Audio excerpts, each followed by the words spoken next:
Sa iba naman pong balita, maigpit pa rin binabantayan ang taas ng tubig sa Lamesa Dam. Kaninang umaga kasi muntik ng umapaw ang dam dahil sa malakas na ulan. Nakatutok po doon live si Marisol Abduraman. Marisol, kamusta na dyan sa Lamesa? Mike, bumaba na po ang level ng tubig dito sa Lamesa Dam at ngayon ay nasa 80.08 na lang as of 6 p.m. yan, Mike. Pero mataas pa rin ito kung ikukumpara sa critical level na 79.60. Kaya naman hindi pa rin napapawi ang pag-aalala ng mga taga Malabon. Isa kasi ang Malabon sa dinadaluyan ng Tulyahan River o dinadaanan ng Tulyahan River na daluyan naman ng tubig na nanggagaling dito sa Lamesa Dam. Mataas pa rin ang baha sa Malabon, partikular na sa Dampalit. Pero kahit lubog na sa baha ang buong eskwelahan, tuloy pa rin ang klase sa Dampalit Elementary School. Sa ikalawang palapag namin na abutan nagkaklase ang mga bata. Paano po pag baha hindi po makakalusong? Ang isa pang ikinalulungkot ni Marvin, nagmistulan ng swimming pool ang grounds ng eskwelahan. Dapat di ka makapaglaro. Kasi po maulan po. Maulan at saka tingnan mo nangyari sa playground. Baha. Ang mga pinagdugtong-dugtong namang mga upuang ito ang nagsisilbing tulay ng mga estudyante papunta sa palikuran na nasa ground floor ng gusali. Para magsiyan. Delikado yun, kaya nga lang pinag-iingat namin yung mga bata para hindi sila matagilid o kaya bumagsak sa baha. Pero maswerte pa nga kung tutuusin ang mga estudyante rito kumpara sa Dampalit 1. Ilang araw na raw na ganito katindi ang baha dito sa Dampalit 1. Kaya naman ilang araw na rin na walang klase ang mga estudyante rito. At kapag nagtuloy-tuloy raw ang ganitong klase ng panahon hanggang sa susunod na linggo, malamang wala pa rin klase ang mga estudyante.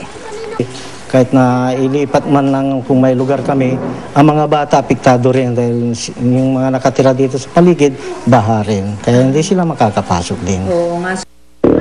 Kaya imbes na sa eskwelahan, dito nag-uumpukan ng ilang mag-aaral. Naghahanap buhay gamit ang styro. Bakit ka naman ay gani magbangka?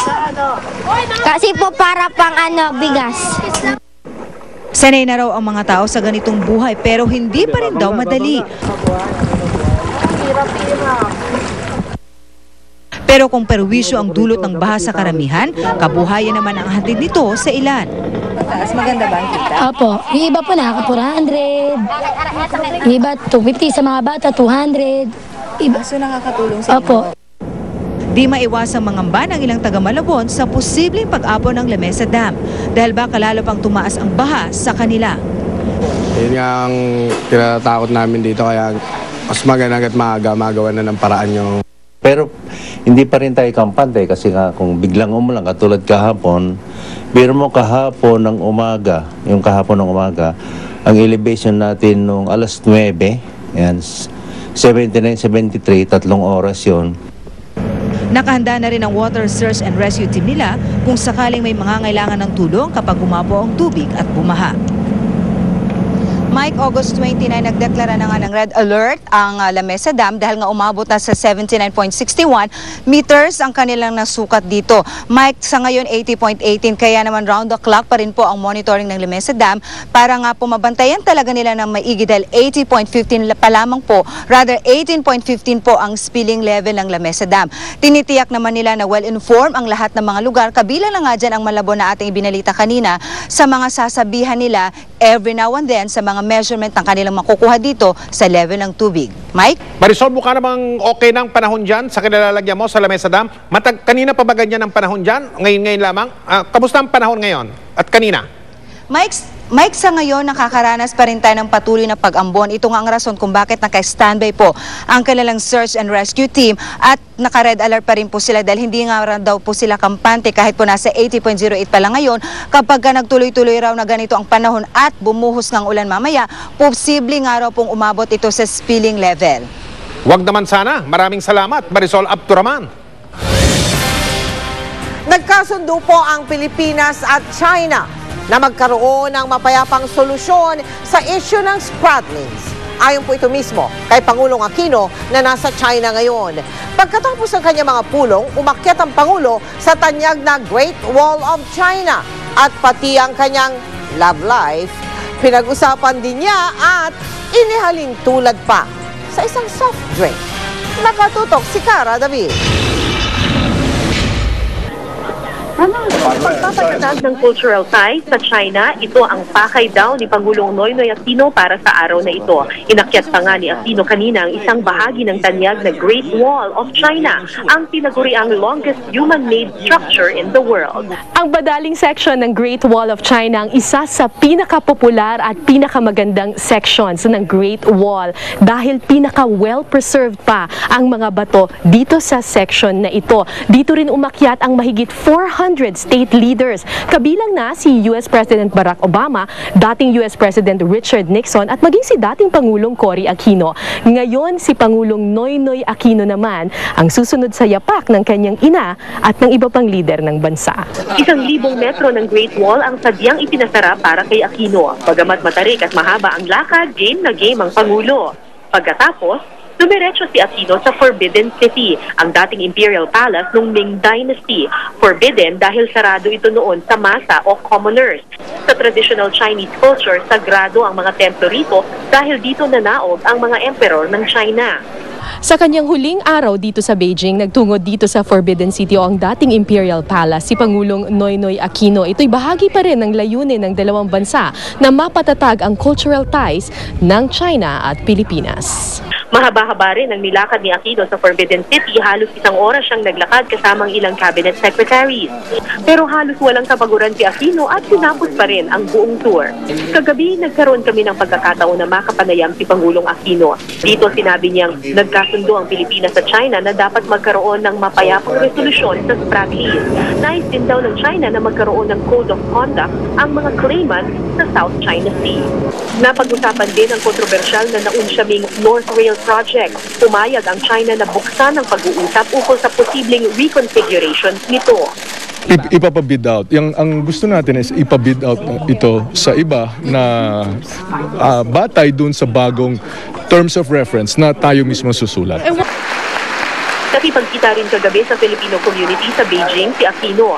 May mahigit 2,000 Pinoy sa Beijing. Nagpasa rin pa siya sa dating administrasyon at sinabing malaki na raw ang pinagbago ngayon ng gobyerno. Tuloy-tuloy raw ang anti-corruption drive. Sa dulo ng kanyang talumpati, nakuha pang magbiro ng Pangulo tungkol sa kanyang love life na labis namang ikinatuwa ng mga Pinoy rito. Kaya nagtanong ko kasi sa akin, sabi niya, kamusta love life mo? Kaya sabi ko po sa kanya, parang Coca-Cola. So sabi ngayon ng tao, hindi ko yata maintindihan. Ako, Coca-Cola, nung araw, regular. Naging light, ngayon zero. Alas 6 ng gabi, lumipad si Aquino patungong Shanghai. Mula dito sa Beijing, China, Cara David na Katutok, 24 oras. Itinalaga ni Pangulong Aquino bilang bagong kalihim ng Department of Tourism si Mon Jimenez. Sa larangan po ng advertising kung saan siya galing, si Mon Jimenez ay kilala sa pangalang Mon J. Siya ay veterano sa larangan ng marketing communication. Siya yung lumikha ng patalastas o advertising ng kampanya na Tweed na Daan. Kung inyong maalala ng kampanya ni ngayon ay Pangulong Aquino na. Nakatutok si Sandra Aguinaldo. Siya si Ramon Jimenez, ang bagong Tourism Secretary na napalapit kay Pangulong Noynoy Aquino noong 2010 presidential campaign. Sa China, inanunsyo ng Pangulo ang pagkapili sa kanya. Sabi ng mga kasama sa kampanya ng Pangulo, si Jimenez ang utak sa likod ng pumatok na political advertisement na Tuwid na Daan. Kung nakatulong man ito sa pagkapanalo ni Pinoy, aminado si Jimenez na malaking pagsubok sa kanya kung paano maibebenta ang turismo sa Pilipinas sa mga Pinoy at dayuhan. ASAP. The selling cannot begin soon enough. Job number 1 is to get the product itself to believe in itself. Once we get the Filipino people excited about tourism, then they will in fact attract the world. Ihinalintulad niya ang Pilipinas sa manok ng sikat na food chain na minsan niyang hinawakan ng nasa marketing communications pa siya. Ang Pilipinas, sigdali raw ibenta ng produktong yun. The Philippines is should be as easy to sell as Chicken Joy. Okay? So the question you have to ask yourself is, why is it so hard? Why it's so hard? Because maybe our approach to it is not simple enough. Bukod sa paghikayat sa mga turista, may bilin daw ang Pangulo sa kanya. Tourism is the people's business. So we've got to build an entire industry that is focused on generating income and employment. Matapos ang press conference, sandaling nag-meeting sina Jimenez at dating Tourism Secretary Alberto Lim. Sabi ni Lim, hinabilin niya kay Jimenez ang mga proyektong nasimulan niya. Well, he's a very thoughtful, deliberative person. He knows the job of promoting the country. Samantala, wala pang inanunsyo ang palasyo na bagong Customs Commissioner kapalit ni Angelito Alvarez. Maugong ang pangalan ni dating Representative Rufy Biazon na natalo sa karera sa pagkasenador. Ito ay sa kabila ng mga pahayag ni Alvarez na ginawa niya ng tama ang kanyang trabaho bilang Customs Chief.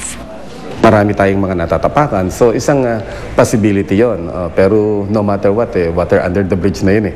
Decision has been made, so I have to move on. Tila naman hindi nagustuhan ng Pangulo ang mga hirit ni Alvarez. Pwede mo kitiya ko na lang. Meron siyang minimum doon. He had a year to do the things that I had tasked. And I'm not satisfied. Ito, masakit pati yung container ba? No? Kaugnay naman sa mababakanteng posisyon ng LTFRB Chairman, sinabi ni DOTC Secretary Mar Rojas na may rekomendasyon na siya sa Pangulo. Sandra Aguinaldo, Nakatutok, 24 Oras.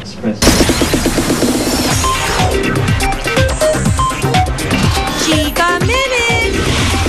Hello mga kapuso, narito na ang mga exciting chika natin this Thursday night. Ilan sa cast ng primetime dance serye na Time of My Life humataw sa pagsasayaw kasama ang ilang sundalo. At song and dance number ni Elmo Magalona sa Itbulaga, nag-trending topic sa Twitter worldwide. Abangan yan at iba ko pang chika, maya-maya lang. Susunod!